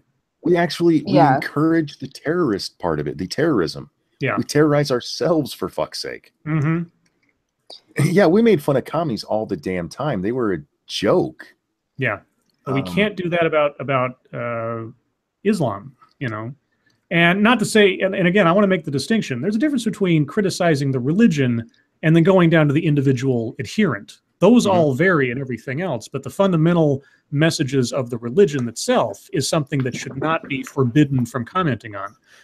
Thank you. The next 6 minutes. Post 9/11 has been the age of the control freaks. Not wrong there either. In a lot of ways. Well, yeah, I guess there's that too, because I hear a lot about, from adults grumbling about, oh, well, before 9/11, we didn't never have to do this. And I'm sure that's true, because I know that security everywhere after 9/11 tightened. Mm-hmm. Not that it's helped anything. Not with as many sort of like easy breaches as we've seen gone through, but I mean, and they got the ridiculous, like, oh, you can't have a bottle of like hand sanitizer liquid in your deal because it might be a secret explosive or something, and then some guy just kind of sneaks through like a fake gun to test out the security and gets away with it. Well, it's interesting too, because now with TSA PreCheck and all that, they're kind of rolling back a lot of those really harsh security measures. Mm-hmm. So if you have PreCheck, you don't have to take off like your coat, your belt, your shoes, whatever. You don't have to take your laptop out of your bag, all that kind of stuff. So it's interesting how now that we've gotten 16 years away from it, we're kind of like, all right, maybe we can not take our shoes off. Well, there was always the possibility of this happening. Mm-hmm. I remember when they were, trying to decide who is to blame for 9/11, they often, brought up Clinton didn't kill bin Laden when he had the chance. Right. And there were a lot of people who kept saying nobody could have ever envisioned this happening. Horse shit. Exactly. There is a fucking Tom Clancy novel. Yes. Where the entire debt of honor. The entire U.S. government dies when terrorists fly a fucking plane into the Capitol building. And there's also an episode. So this is the creepiest thing. About a year before 9/11, the spinoff from the X-Files called The Lone Gunman. Mm-hmm. Right. Very first episode. The plot line was terrorists flying a jetliner into the World Trade Center. I shit you not. They averted it, of course, because they're the heroes of the story. And at the time, it was complete fiction.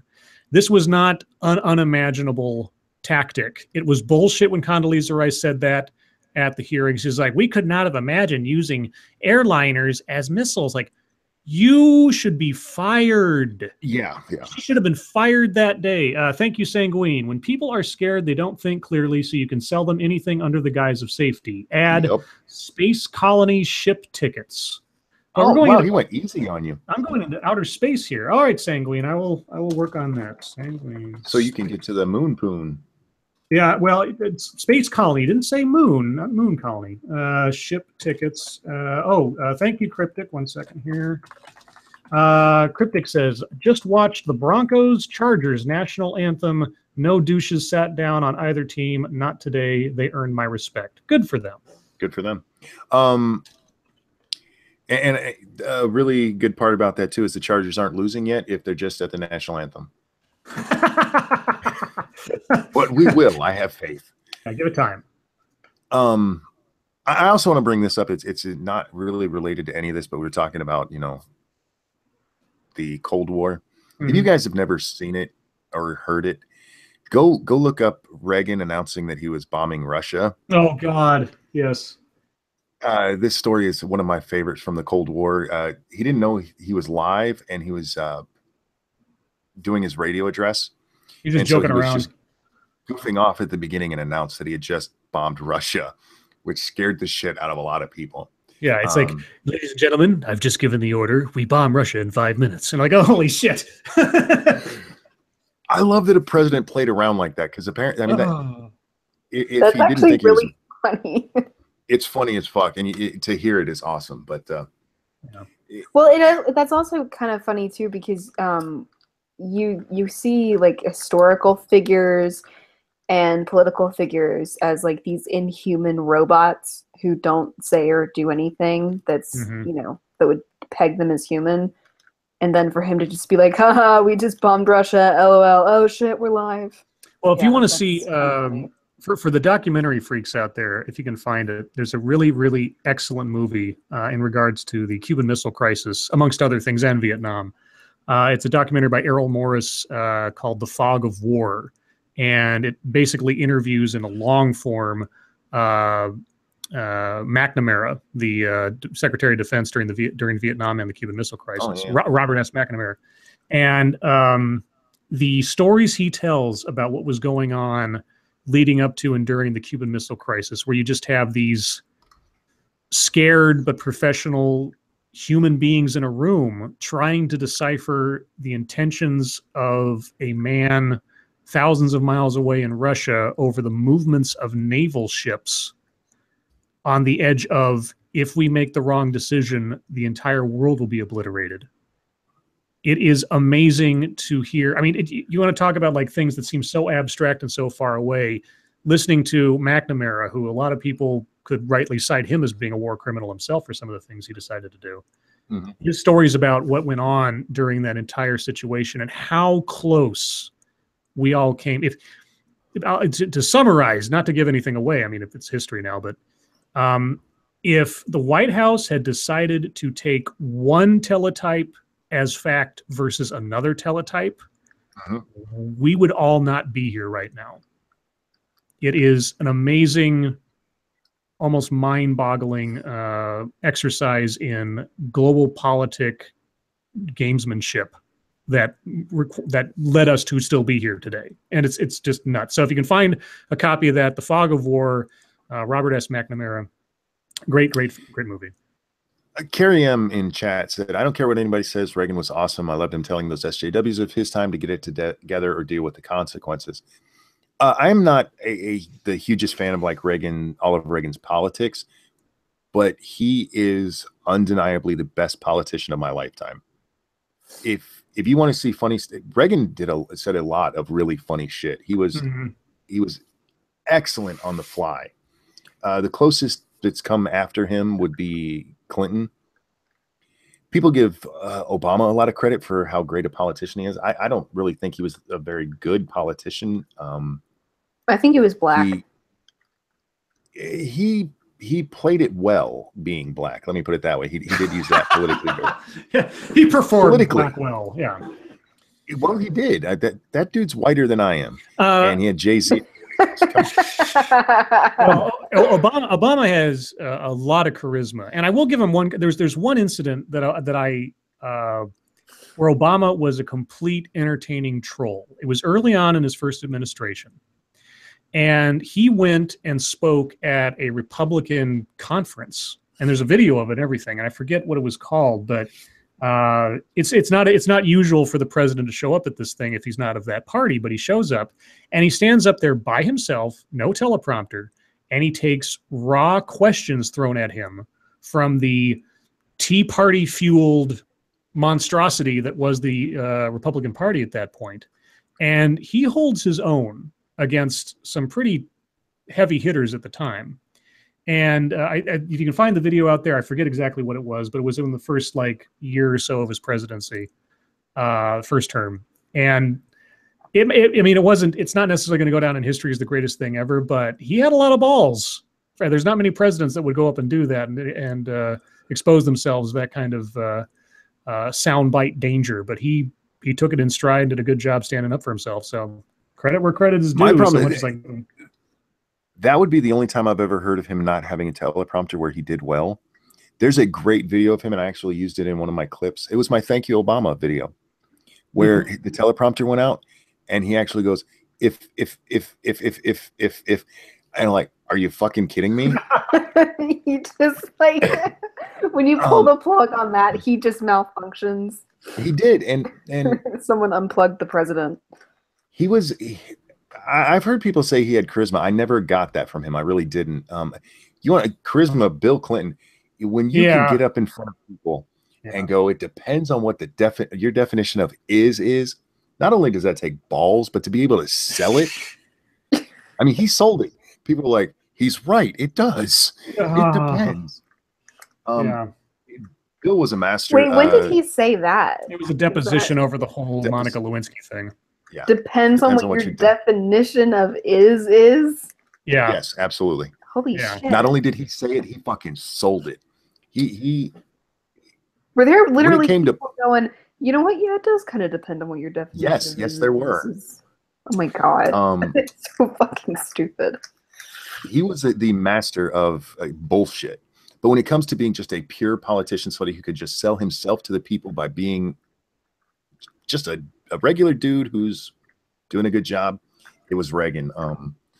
His re-election is I don't remember if it's the biggest political victory ever, but it is one of the biggest political victories ever. Mm-hmm. And yeah, especially the time frame, that was amazing. And whether you're a fan of his politics or not, you should definitely look up some of Reagan's funnier shit because he's funny as hell. So real quick, I missed it in the chat. Hold on. Cryptic, thank you. Obama's dumb. The people around him made him. Yeah, I don't think he's I wouldn't dumb. go there. I think he's. I don't think he's as polished as everybody thinks. I will give you. I think his team helped him a lot. I wouldn't go so far as to say he wasn't really responsible. Yeah. So Lady Monkey noticed in chat, and I missed it. I apologize. Alpha Omega, who gave the very generous donation, has asked for an ad that is featuring nipple twisting with Lady Monkey and Monkey. So, Monkey, not tonight because we were short on time, but if I wrote a script for you and Lady Monkey to read for a nipple twisting ad, would you do that? Yeah, absolutely. Okay. So, Alpha Omega, I will work on that between now and tomorrow night. I'll write up a little script for Ranting Monkey and Lady Monkey to read as a duo, if they're agreeable. I don't know. Hopefully Lady Monkey will be good for it. Yeah. She can answer for herself here in a second when she catches up to us. Yeah. She said, yeah, she would. Okay, so I will cook something up and send them a copy ahead of time so they can revise it or tweak it as they see fit, because I'll just be, shooting in the dark, so to speak, on the content. I'll try to make it funny. And that'll be done, well, at least either tomorrow night or the next time we see you in chat, whichever comes first. And I'm going to be busy at work tomorrow doing this stuff. Yeah, the 9/11 screwball comedy disturbingly came to me much easier. Oh God, I should probably frame that one. Well, chat, we have reached the last half hour of the stream. That means it's your time. So if you have questions for us, if you have additional Plow movie titles for us to read or anything else, put them into the chat. Put plenty of question marks after your question so we know that it's a question. If we don't get to it right away, repeat it because we'll probably be going off in 17 directions. Can you guys hear me? Yes. Can now. Hello? Were you talking before? SDA? Is she cutting in and out? I don't know. She'd have to tell us because I can't. If she's talking right now, I can't hear her. She's having a scribe moment. Cutting out super bad. Okay. Then, yeah. You were silent there for like a good 5 count. Here they come. A few good plows from Academic Cub. Dark Galal, The Good, the Bad, and the Plow. Oh, Weibo Jones found the entire deposition for Clinton. It's 4 hours long. Yeah, no, they sat there and grilled him for a long time. Oh God, Captain Bramble's plowing Miss Daisy. Oh my God. Oh, Morgan Freeman and Jessica Tandy. No. Why do I know the name Dinesh D'Souza? Dinesh D'Souza is a political commentator. He debated Hitchens several times on the subject of God and everything, and he's done several documentaries trying to take down Hillary Clinton, amongst others, which isn't exactly a tough job to do sometimes. But I don't know why the question is. Irate Prostate asked if I thought he was politically punished. I don't. So he was found, I believe, guilty of some electoral violations. He gave money to a particular candidate, and I forget what it was, but he exceeded the donation limit. Right. Oh. And they gave him a much harsher sentence than the sentence that they gave him was completely unprecedented. I mean, for the same crimes as well.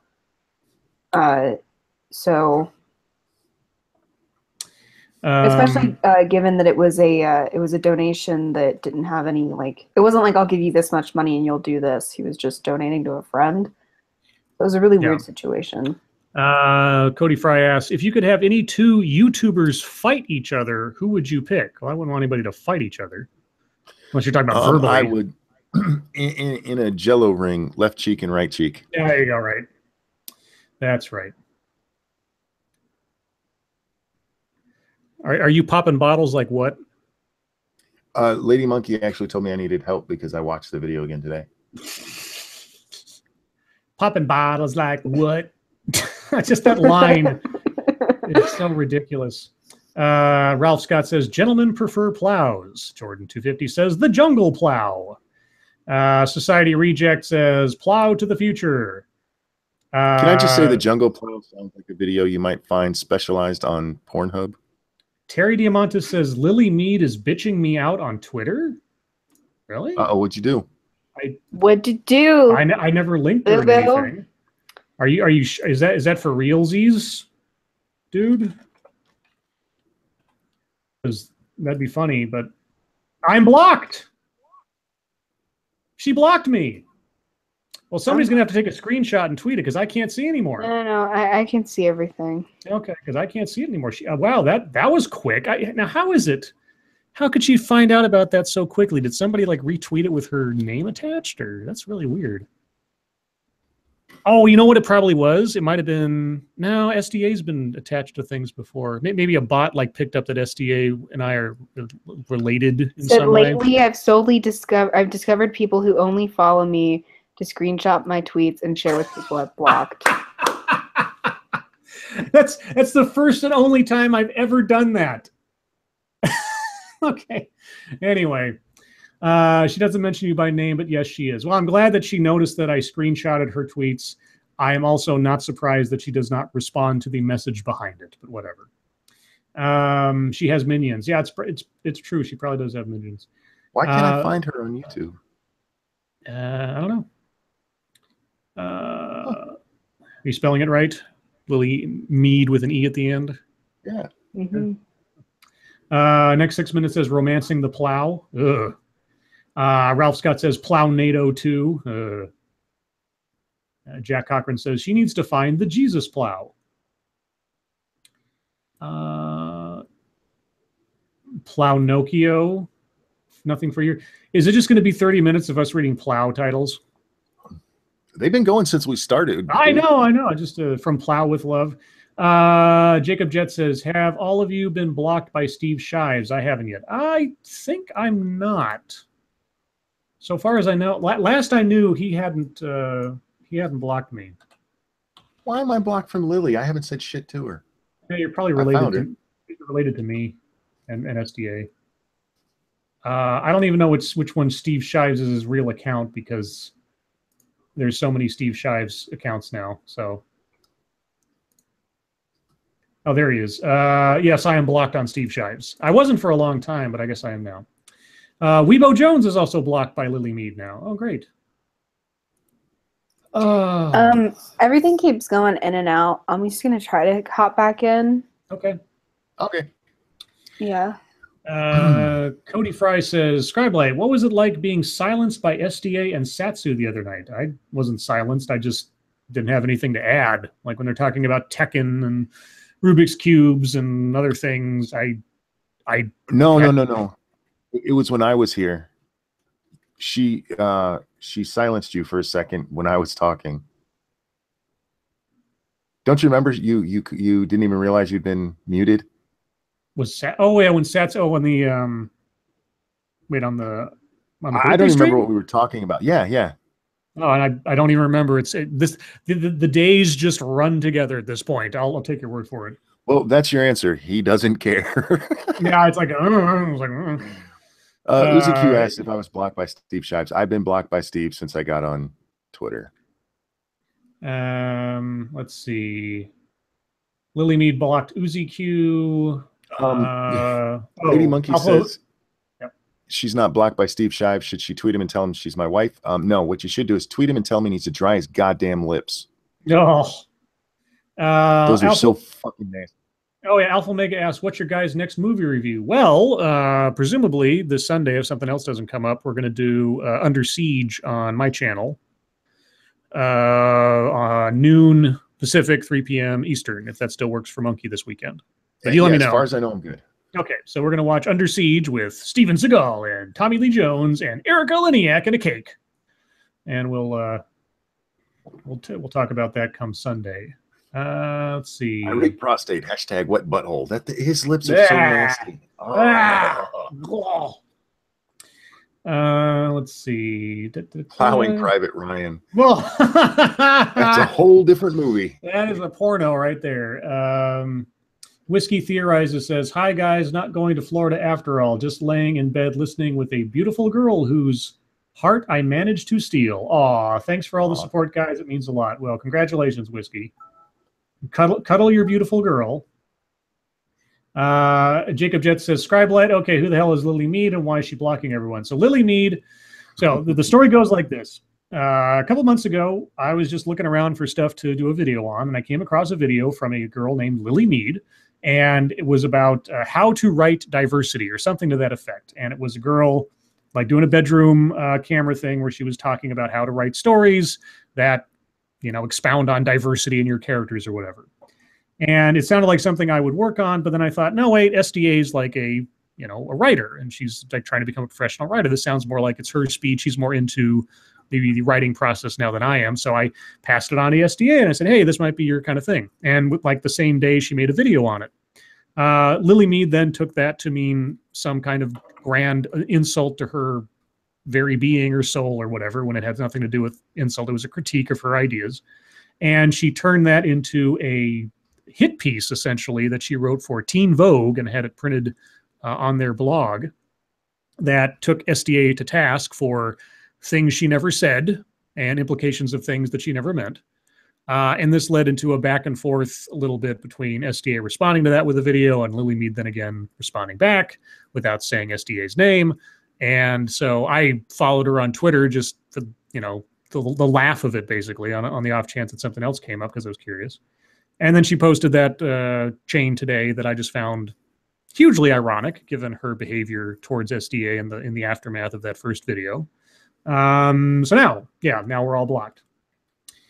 That reminds me, there is something I wanted to address that I probably should have done at YouTube time. An argument with an idiot today on Twitter. Okay. Milo Yiannopoulos lost his house because of the hurricane. Oh shit! Really? Yeah, and there are people fucking cheering for it. Oh no! Calling it karma.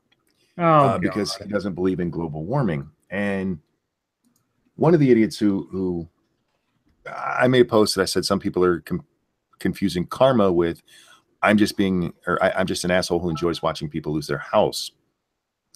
And this one dude came on and said that it was ironic. And I'm like, how's it fucking ironic? Mm-hmm. He said, well, because he doesn't believe in global warming. Oh, jeez. We learned after Katrina, if global warming is real, I'm not having the argument about whether or not it's real. Mm-hmm. Even if it is, so far it's had no impact at all that we can see on hurricanes.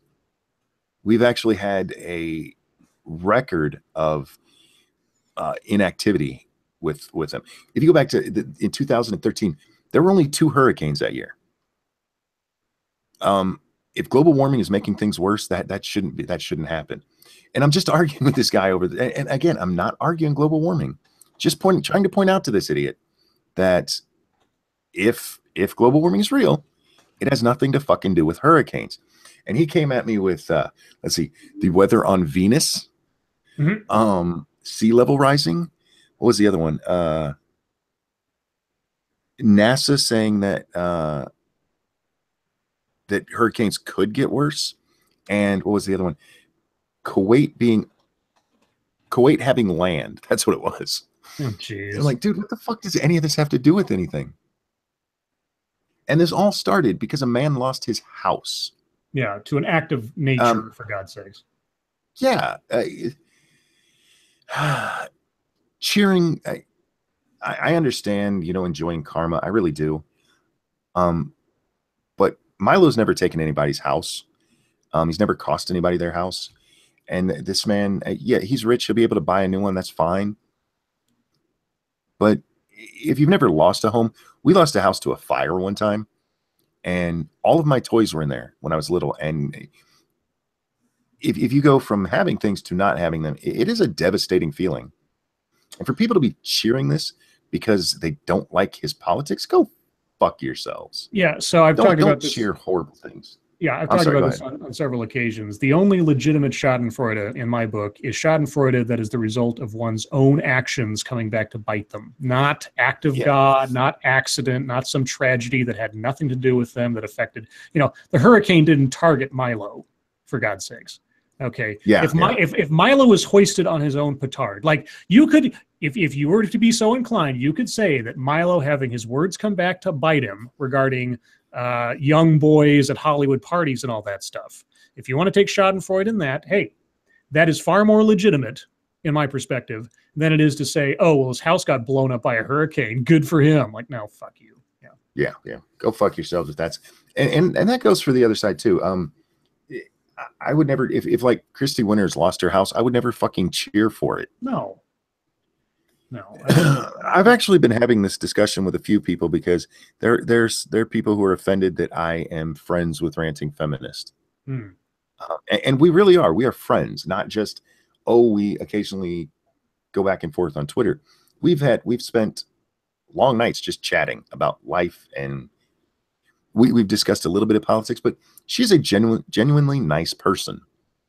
She gets caught up in political shit, and yeah, she flies off the handle sometimes, but people really need to learn politics is not the same as personal. You can be friends with people you disagree with, and you should be friends with people you disagree with. Open your minds, people. I mean, it's how you realize that cereal is soup. Open your mind to me, Quaid. Open your mind. Quato. Let's see. Silvana says, wow, I was reading all her tweets in the last hour. She thinks y'all, Scribelight, Ranting Monkey, Weebo Jones, and Some Dumb American is obsessed with her. No, I saw this. I get obsessed with her. I saw this one tweet. I read it because it struck me as so, just, you want to talk about a lack of self-awareness ironic. And then I tweeted it out again just to make sure it was out there for reference sake. How she found out about it, I am, the modern technology boggles me, but whatever. Could you let her know that Ranting Monkey couldn't even remember her fucking name? Yeah. Cody Fry asked how you and I started doing YouTube videos. How we started doing YouTube videos? Yep. Well, I was on minds.com, and one day randomly on one of the threads, I happened to keep paying attention when Irate Bear posted something saying, hey, I'm going to do a live stream in a minute. Does anybody want to come on? And I was like, sure. And so I was invited to my first live stream. It was the first time that I'd ever been on YouTube doing anything. And after about an hour or so of talking to him, I thought, well, this idiot can do it. I can. No kidding. Sort of. Anyway, and so then after talking to him and getting on Twitter and everything and chatting with him for a while, I just got up the nerve to download some video editing software and give it a shot. And I'm coming up on my year anniversary exactly a month from today, which luckily enough will also be my day on the rotation if things stay the same. And so on that day, I'm probably just going to repost the very first video I ever did. And just have sort of a yay anniversary. What? Bear in chat. Fuck off, Scribe. I didn't know you were there. I didn't know you were there. But it's true. Everything I just said is true. People are asking about SDA. She was having troubles, and she hasn't been able to get back into the stream. Yeah, it might be Irma stuff. So how did you get started, Monkey? I used to blog, and I couldn't anymore. So I started just watching YouTube videos, and I came across, I can't remember if it was Bearing or Undoomed first. And my blog was never very successful. I probably hundreds of thousands of words on there easily.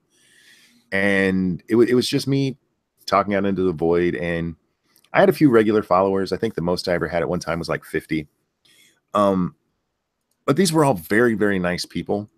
And I was me. So I see these videos from either, like I said, I can't remember which one it was first, but it was those two who really inspired me to do it. I'm like, this is more where I belong. And I'm like, well, fuck it. How hard can it be? It seemed like it would be much easier to do that than typing, which really does take a lot out of me. So I decided to make my first video, throw it up, and see what happened. There you go.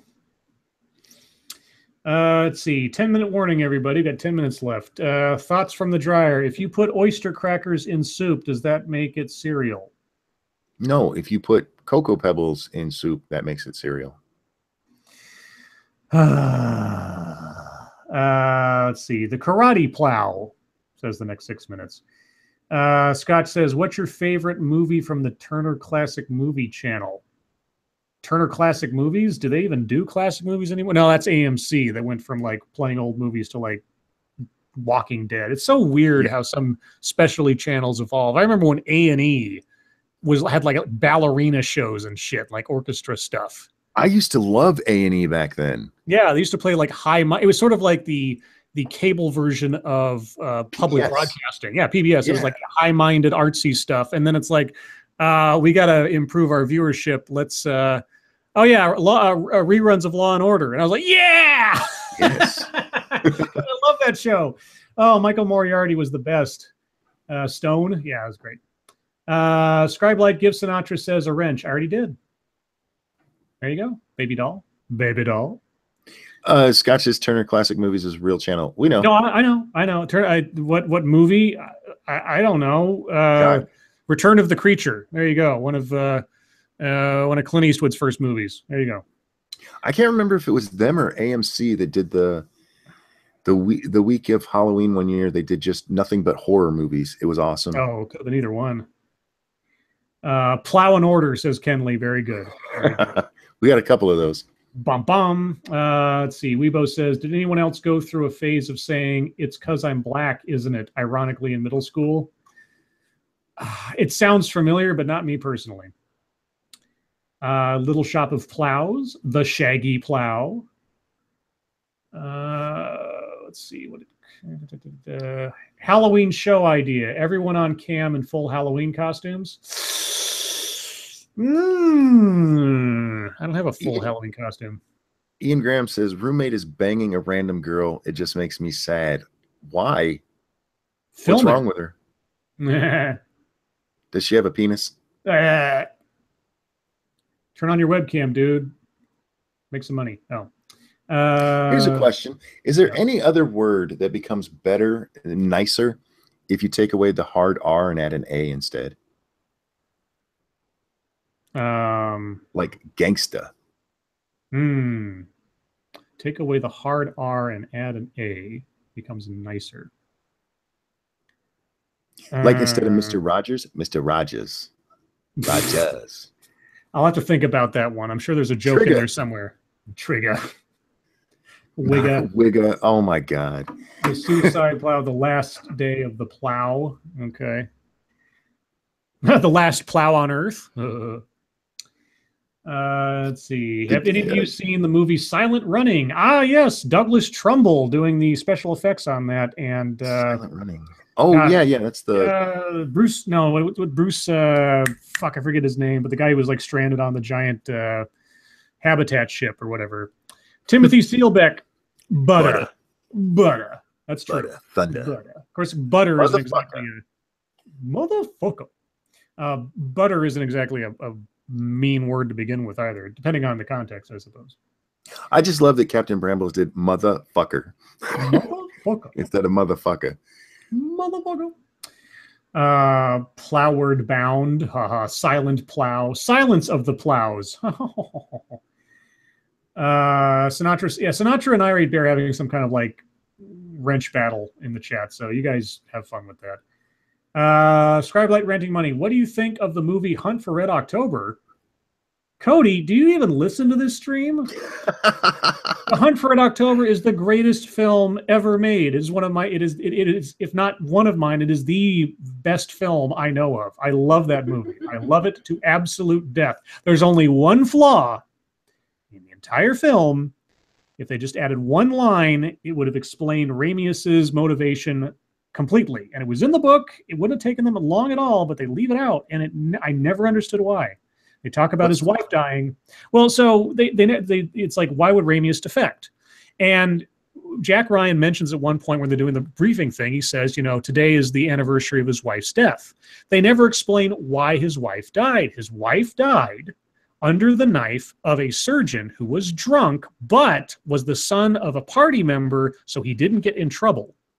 Oh, okay. And that's why Ramius defected. He says, the state has betrayed me. They took my wife and I cannot get justice. Fuck you. I'm taking your sub and your men and going off to America to defect. That was his entire motivation. They never put it in there. So there's nothing in the movie that tells us why Ramius is doing what he's doing, just that he's doing it.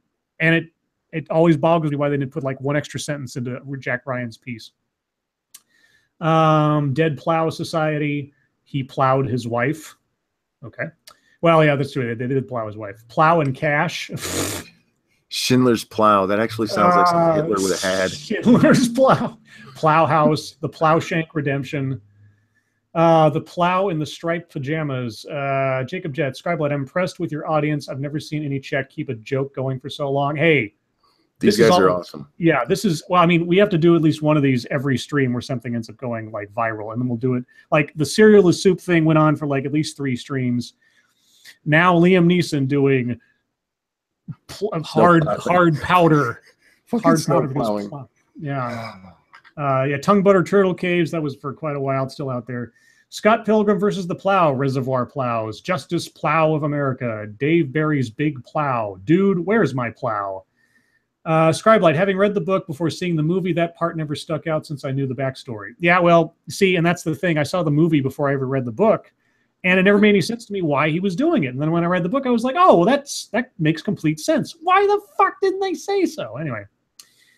Plow throws. Oh, sorry. I've seen the movie a few times, and I never had a problem with him defecting. And it's been a while since I've seen it, and I can't remember. They do give some kind of explanation, but it's not that deep. No, they dance around it. I never understood. I mean, he sort of mentions things offhandedly and sort of abstract. They never come out and say it. And the closest they get is that one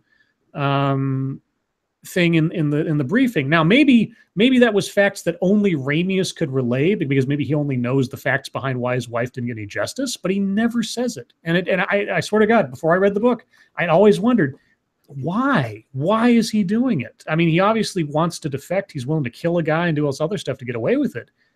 Never understood. So anyway, Harvos Marvos, do you remember the movie Daryl? Of course I remember the movie Daryl, the kid with the computer in his head and played Pole Position perfectly and all that other fun stuff.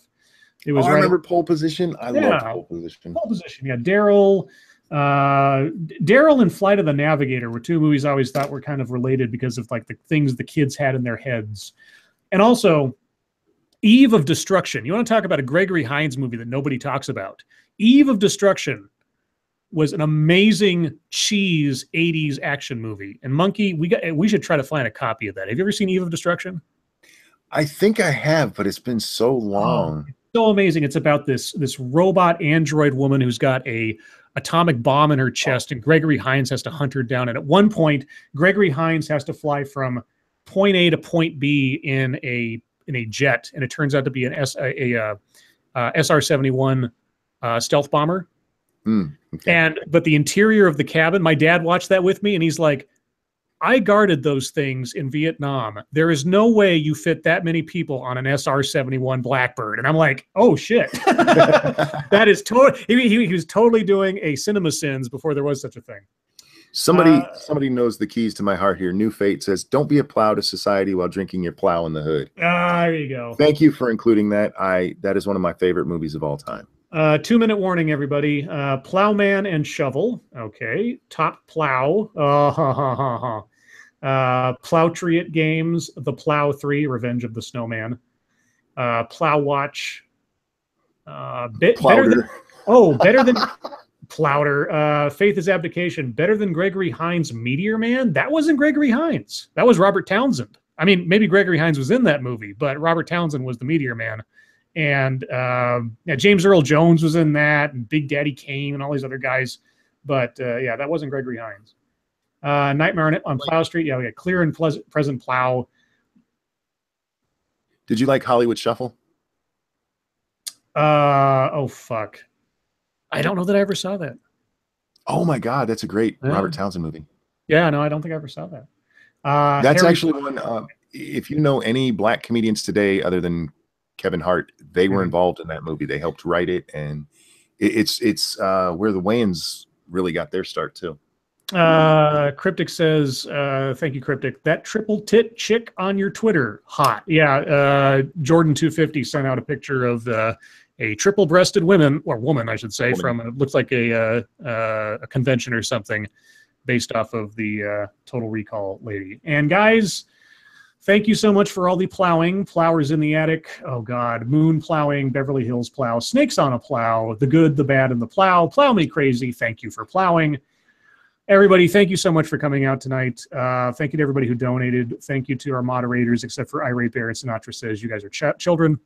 SDA, thank you for coming on for as long as technology was allowing you to. Monkey, as always, thank you for coming out. So tomorrow night we'll be on Monkey's channel. I'm going to work on these special ads that everybody's requested between now and then and get those out tomorrow, so long as I see you guys who requested them in the chat. And then... yeah, am I forgetting anything? I don't think I'm forgetting anything. I don't think so. Okay, guys. Well, everybody in the path of any storms, whether they be category 1 through 5 or anything else, stay safe, try to stay dry, and hope everybody is safe today, especially on this day, all things considered in the historical context. And we will see you tomorrow. So good night, guys. Bye, guys. Bye.